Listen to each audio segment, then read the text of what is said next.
Amazon की गहराइयों में वैज्ञानिकों को ऐसा डीएनए मिला जो वहां कभी नहीं होना चाहिए था। न अफ्रीकी, न यूरोपीय, न पूर्वी एशियाई, बल्कि प्राचीन भारत से एक आनुवंशिक प्रतिध्वनि, आधी दुनिया दूर से। ये कैसे संभव हो सकता है, हजारों साल पहले जब जहाज कभी अटलांटिक को पार नहीं करते थे? यह एक खोज हमारे मानव इतिहास के बारे में सब कुछ फिर से लिख सकती है।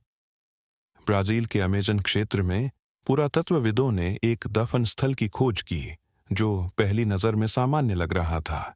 इसमें हड्डियां, कुछ मोती और बुनियादी कलाकृतियां थीं। वे चीजें जो आमतौर पर किसी स्थल की तारीख निर्धारित करने और लोगों के जीवन के बारे में छोटे संकेत देने में मदद करती हैं। लेकिन जब अवशेषों का अधिक सावधानी से अध्ययन किया गया तो कुछ असामान्य दिखाई देने लगा। एक आनुवंशिक अनुसंधान कार्यक्रम के हिस्से के रूप में वैज्ञानिकों ने प्राचीन अवशेषों के साथ साथ स्थानीय जनजातियों के जीवित सदस्यों से डीएनए के नमूने लिए। उनका लक्ष्य सरल था, वंशावली का नक्शा बनाना और उन समूहों की उत्पत्ति के बारे में अधिक जानना जो हजारों वर्षों से अलग थलग रहे थे। परियोजना में शामिल जनजातियों में सुरवी, कृतियाना और जावांते थे।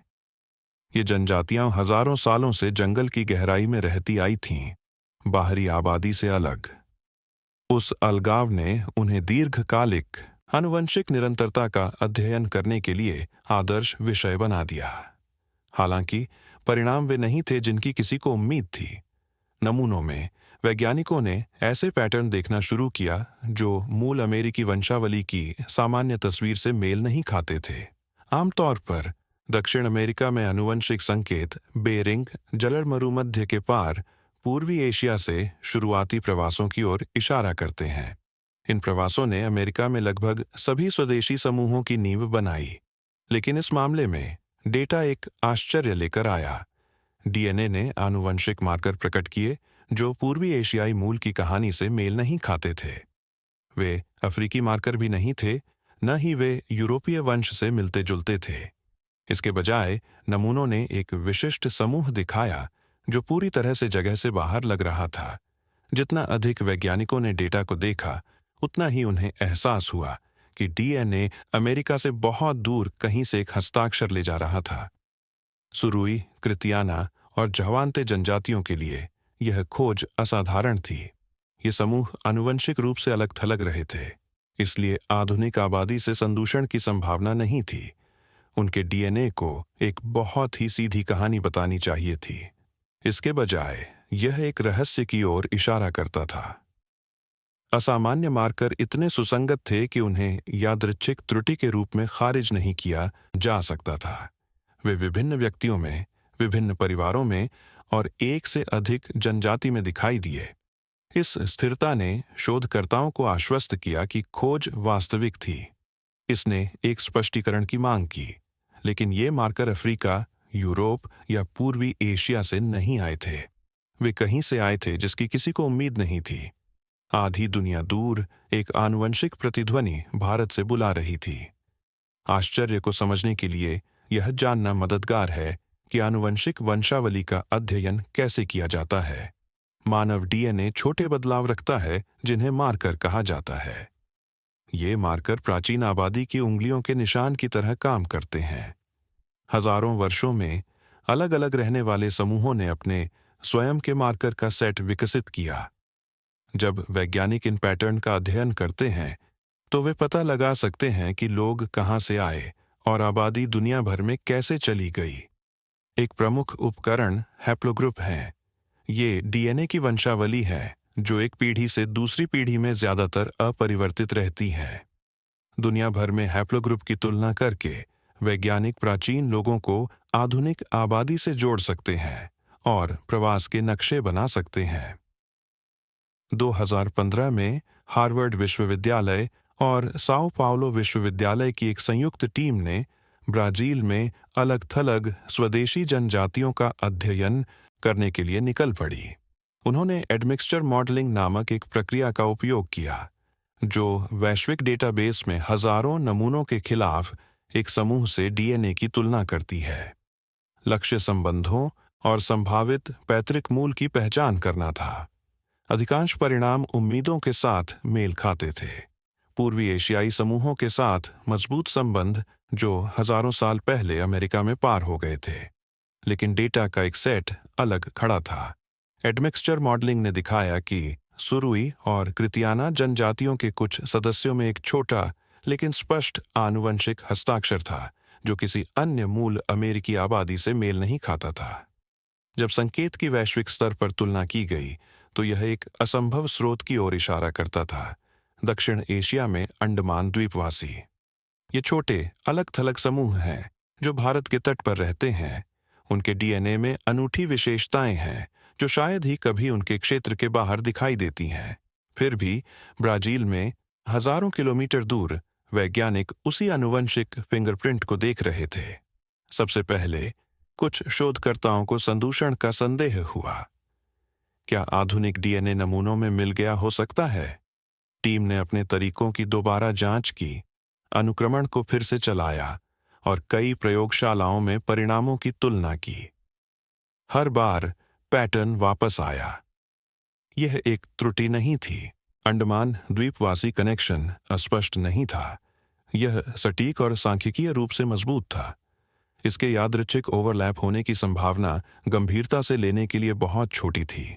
इसके बजाय सबूत दक्षिण एशिया और दक्षिण अमेरिका के बीच एक वास्तविक पैतृक लिंक का सुझाव देता था, एक जो इतिहास की किताबों में कभी दर्ज नहीं हुआ था। यह यादृच्छिक नहीं था, यह शोर नहीं था, यह सटीक था, एक आनुवंशिक फिंगरप्रिंट जो अनदेखा करने के लिए बहुत तेज था। लेकिन अगर डीएनए वास्तविक था तो यह हजारों साल पहले पूरे महासागर को कैसे पार कर सकता था? जब वैज्ञानिकों ने यह पूछना शुरू किया कि दक्षिण एशियाई डीएनए दक्षिण अमेरिका में कैसे समाप्त हो सकता है, तो ध्यान भारत के गहरे अतीत की ओर गया। भारत दुनिया की कुछ शुरुआती शहरी सभ्यताओं का घर है। सिंधु घाटी सभ्यता, जो 2500 और 1900 ईसा पूर्व के बीच फली फूली, कृषि, शहर नियोजन और व्यापार में उन्नत थी। हड़प्पा वासियों ने जल निकासी प्रणाली, मानकीकृत वजन और बड़े बाजारों के साथ अच्छी तरह से संरचित शहर बनाए। ये अलग थलग कृषि समुदाय नहीं थे, बल्कि आदान प्रदान के माध्यम से दूसरों से जुड़े समाज थे। सिंधु घाटी और मेसोपोटामिया के बीच व्यापार का सबूत अच्छी तरह से स्थापित है। पुरातत्वविदों ने मेसोपोटामियाई शहरों में सिंधु की मुहरें पाई हैं और मेसोपोटामियाई रिकॉर्ड मेलुहा नामक स्थान के साथ व्यापार का उल्लेख करते हैं, जिसे कई विद्वान सिंधु घाटी के साथ पहचानते हैं। मोती, कपास, मसाले और अर्धकीमती पत्थर जैसी वस्तुएं संभवतः लंबी दूरी तक चली गईं। सवाल यह नहीं है कि प्राचीन भारतीयों ने व्यापार किया या नहीं, बल्कि वे कितनी दूर यात्रा कर सकते थे। सबूत महत्वपूर्ण समुद्री गतिविधि की ओर इशारा करते हैं। भारत के पश्चिमी तट पर लोथल जैसी जगहों में खुदाई समुद्री व्यापार के लिए डिजाइन किए गए डॉकयार्ड और भंडारण सुविधाओं को प्रकट करती है। नावों के टेराकोटा मॉडल भी खोजे गए हैं। अन्य संस्कृतियों के रिकॉर्ड के साथ संयुक्त यह सुझाव देता है कि हड़प्पा व्यापारी सक्षम समुद्री यात्री थे। उनके व्यापार नेटवर्क अरब सागर और फारस की खाड़ी में फैले हुए थे। कुछ शोधकर्ताओं का तर्क है कि वे ओमान और बहरीन तक जा सकते थे। बाद की भारतीय सभ्यताओं ने इस समुद्री परंपरा को जारी रखा। पहली सहस्राब्दी ईसा पूर्व तक हिंद महासागर में तटीय व्यापार फल फूल रहा था। भारत को पूर्वी अफ्रीका, अरब और दक्षिण पूर्व एशिया से जोड़ रहा था। यह इतिहास मायने रखता है क्योंकि यह दिखाता है कि प्राचीन भारतीय समुद्र के लिए अजनबी नहीं थे। उनके पास ज्ञान, उपकरण और अपने स्वयं के तटों से बहुत आगे जाने की प्रेरणा थी। यदि वे पहले से ही हजारों साल पहले हिंद महासागर में नौकायन कर रहे थे, तो यह विचार कि कुछ समूह और आगे यात्रा कर सकते थे पहली बार दिखने जितना असंभव नहीं है। यदि वे हिंद महासागर में नौकायन कर सकते थे, तो क्या वे बहुत आगे नौकायन कर सकते थे?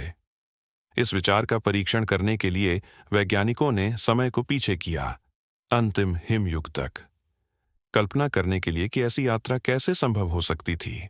शोधकर्ताओं ने दुनिया को वैसे ही देखा जैसे यह अंतिम हिमनदीय अधिकतम के दौरान मौजूद थी, लगभग 12,000 साल पहले। उस समय पृथ्वी के पानी के बड़े हिस्से ग्लेशियरों में बंद थे। और वैश्विक समुद्र स्तर आज की तुलना में 100 मीटर से अधिक कम थे। इसका मतलब था कि तटरेखाएं बहुत आगे तक फैली हुई थीं और कई द्वीप जो अब डूबे हुए हैं उजागर हो गए थे। कम समुद्र स्तर ने यात्रा के लिए प्राकृतिक कदम पत्थर बनाए। हिंद महासागर और अफ्रीका के तट के नीचे लोग छोटे चरणों में आगे बढ़ सकते थे, द्वीपों और तटीय क्षेत्रों पर रुक सकते थे जो अब आधुनिक नक्शों पर दिखाई नहीं देते हैं। शुरुआती समुद्री यात्रियों के लिए इससे लंबी दूरी की यात्रा कम कठिन हो जाती, क्योंकि वे एक ही खिंचाव में विशाल खुले समुद्रों को पार करने के बजाय एक भूभाग से दूसरे में नेविगेट कर सकते थे। वैज्ञानिकों ने यह देखने के लिए समुद्री धाराओं का भी अध्ययन किया कि क्या प्राकृतिक बल प्राचीन नावों की सहायता कर सकते थे। हिंद महासागर में शक्तिशाली धाराएं हैं जो मानसून हवाओं के साथ मौसमी रूप से बदलती हैं। ये नावों को अफ्रीकी तट के साथ पश्चिम की ओर ले जा सकती थीं। वहां से दक्षिणी अटलांटिक धाराएं सिद्धांत रूप में छोटे जहाज़ों को दक्षिण अमेरिका की ओर धकेल सकती थीं। मॉडल सुझाव देते हैं कि उन्नत नेविगेशन उपकरणों के बिना भी शुरुआती समुद्री यात्री तटीय रास्तों पर बहते या जानबूझकर पीछा कर सकते थे, जो अंततः उन्हें अटलांटिक के पार ले आए। जबकि यात्रा लंबी और खतरनाक होती, यह असंभव नहीं थी। प्रागैतिहासिक लोग अक्सर पाठ्यपुस्तकों की तुलना में अधिक दूर यात्रा करते थे। व्यापार, अस्तित्व या अन्वेषण द्वारा संचालित संभावित मार्ग प्रस्तावित किए गए हैं। एक दक्षिण एशिया में शुरू होता है, भारत और श्रीलंका के तटरेखाओं के साथ आगे बढ़ता है, फिर मालदीव और सेशेल्स की ओर पश्चिम की ओर। वहां से यात्री मेडागास्कर पहुंच सकते थे और दक्षिण में अफ्रीकी तट का अनुसरण कर सकते थे। केप ऑफ गुड होप को घेरते हुए वे फिर अटलांटिक में प्रवेश करेंगे।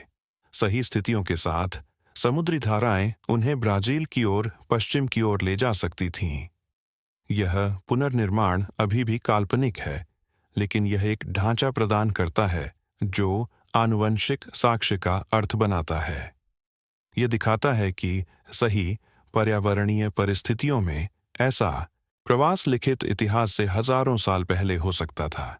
अचानक असंभव बस संभव दिखने लगा, लेकिन अटकलें पर्याप्त नहीं थीं। उन्हें कठोर भौतिक प्रमाण की आवश्यकता थी।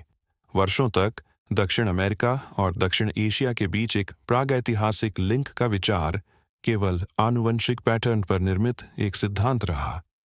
जो गायब था वह कुछ मूर्त था, भौतिक साक्ष्य का एक टुकड़ा। यह ब्राजील के पियाउई में एक एकल दांत की खोज के साथ बदल गया। सेरा दा कैपिबारा के रॉक शेल्टरों में से एक में पुरातत्वविदों ने एक बच्चे के अवशेषों की खोज की। टुकड़ों में एक दांत था जो पहली नज़र में सामान्य दिखाई दिया, लेकिन सावधानीपूर्वक डेटिंग ने खुलासा किया कि यह 10,000 साल से अधिक पुराना था, जो इसे इस क्षेत्र में अब तक पाए गए सबसे पुराने मानव अवशेषों में से एक बनाता है। असली आश्चर्य तब आया जब वैज्ञानिकों ने दांत से प्राचीन डीएनए निकाला। प्राचीन डीएनए अनुसंधान हमेशा नाजुक होता है। समय के साथ डीएनए टूट जाता है और संदूषण एक निरंतर जोखिम है। लेकिन टीम ने आधुनिक अनुक्रमण तकनीकों को लागू किया और बार बार परिणामों की जांच की। उन्हें जो मिला उसने उन्हें चकित कर दिया। आनुवंशिक हस्ताक्षर ने एक दुर्लभ हैप्लोग्रुप दिखाया जो पूर्वी एशिया से आमतौर पर खोजे गए मूल अमेरिकी वंशावली के बहुमत से मेल नहीं खाता था। इसके बजाय इसने दक्षिण एशिया और मेलानेशिया की आबादी के साथ एक लिंक दिखाया, महासागरों के पार हजारों मील दूर के क्षेत्र। निश्चित होने के लिए नमूना दुनिया भर की कई प्रयोगशालाओं में भेजा गया था। प्रत्येक प्रयोगशाला ने स्वतंत्र रूप से काम किया, विभिन्न तरीकों का उपयोग करके। फिर भी सभी ने एक ही परिणाम की पुष्टि की। यह एक त्रुटि नहीं थी, संदूषण नहीं था, संयोग नहीं था। दांत के डीएनए ने एक मार्कर ले जाया जो ब्राजील के प्राचीन बच्चे को आधी दुनिया दूर की आबादी से जोड़ता था। इस खोज ने बातचीत को बदल दिया। तब तक प्राचीन ट्रांसओशनिक संपर्क की बात को अटकलों के रूप में एक तरफ रख दिया गया था, लेकिन अब एक ठोस नमूना था, मानव हड्डी का एक टुकड़ा जो एक कनेक्शन का आनुवंशिक प्रमाण ले जा रहा था। पहली बार कनेक्शन सिद्धांत नहीं था, यह हड्डियों में था। यदि जीन वास्तविक थे तो संस्कृति के बारे में क्या संपर्क के निशान सादे दृष्टि में छिप सकते हैं? दांत की खोज के बाद शोधकर्ताओं ने डीएनए से परे देखना शुरू किया। जीन शक्तिशाली साक्ष्य हैं, लेकिन संस्कृति भी ऐसी गूंज छोड़ सकती है जो हजारों वर्षों तक चलती है।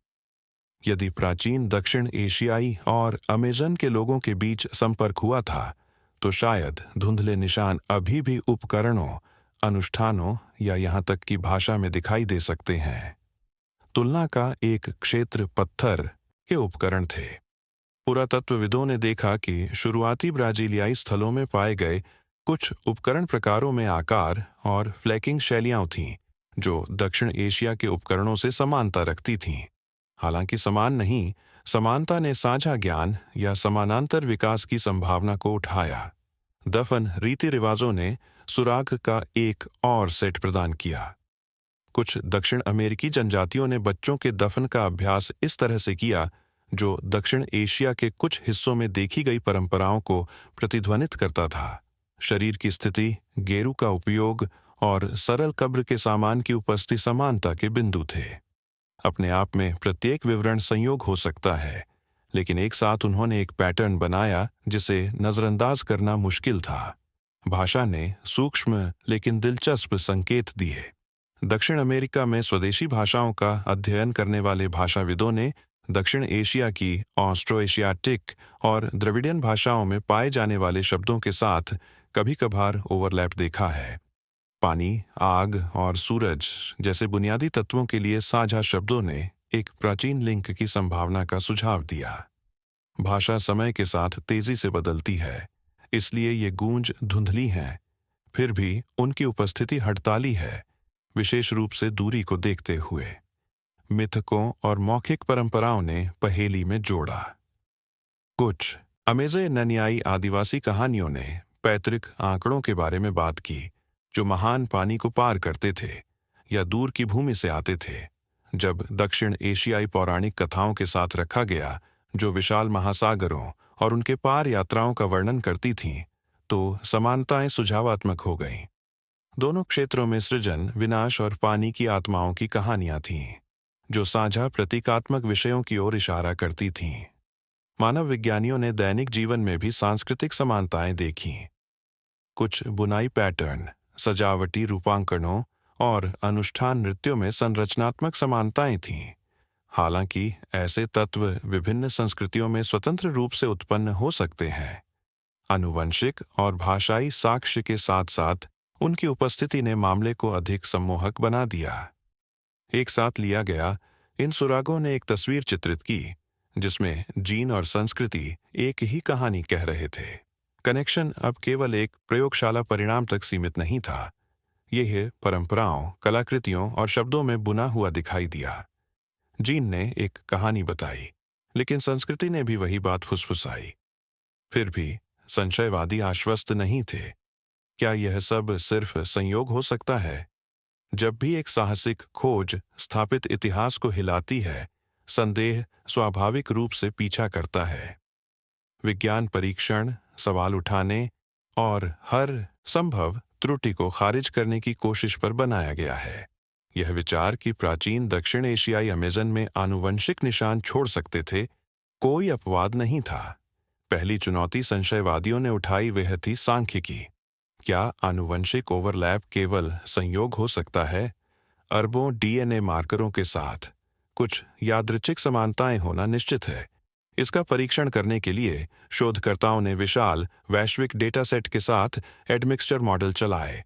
अमेज़नियाई जीनोम की तुलना न केवल दक्षिण एशियाई लोगों से, बल्कि अफ्रीकियों, यूरोपीय, पूर्वी एशियाई और दर्जनों अलग थलग समूहों से की। दक्षिण एशियाई संकेत कमजोर या यादृच्छिक नहीं था। यह लगातार सुरुई और कृतियाना जैसी जनजातियों में दिखाई दिया।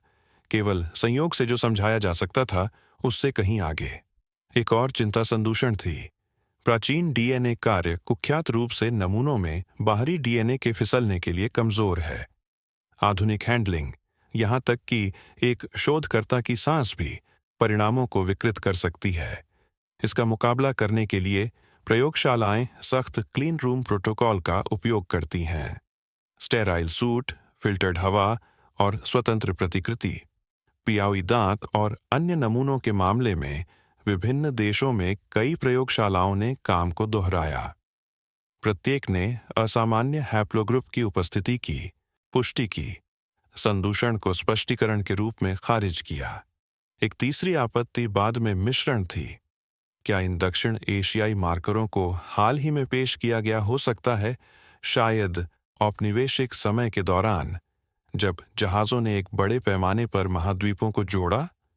इसका परीक्षण करने के लिए वैज्ञानिकों ने डेटिंग को देखा।